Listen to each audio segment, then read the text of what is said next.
ಹೊರಬಿದ್ವು ಚುನಾವಣೋತ್ತರ ಸಮೀಕ್ಷೆ. ಕಾಂಗ್ರೆಸ್ಗೆ ಬಹುಮತ ಕೊಟ್ಟ ಚಾಣಕ್ಯ ಆಕ್ಸಿಸ್ ಇಂಡಿಯಾ. ಅತಂತ್ರ ವಿಧಾನಸಭೆ ಅಂತಿವೆ, ಉಳಿದೆಲ್ಲ ಸರ್ವೆ.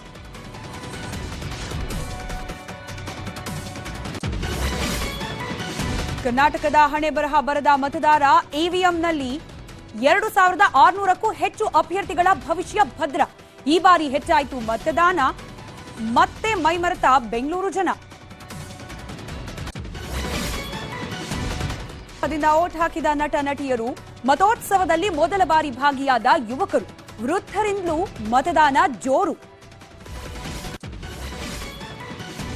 ಇಮ್ರಾನ್ ಬಳಿಕ ಮೊಹಮ್ಮದ್ ಖುರೇಶಿಯು ಬಂಧನ. ಆಂತರಿಕ ಕಲಹದಲ್ಲಿ ಕುದಿತಾ ಇದೆ ಪಾಕಿಸ್ತಾನ. ಗಲಭೆಯಲ್ಲಿ 47 ಜನರ ದುರ್ಮರಣ.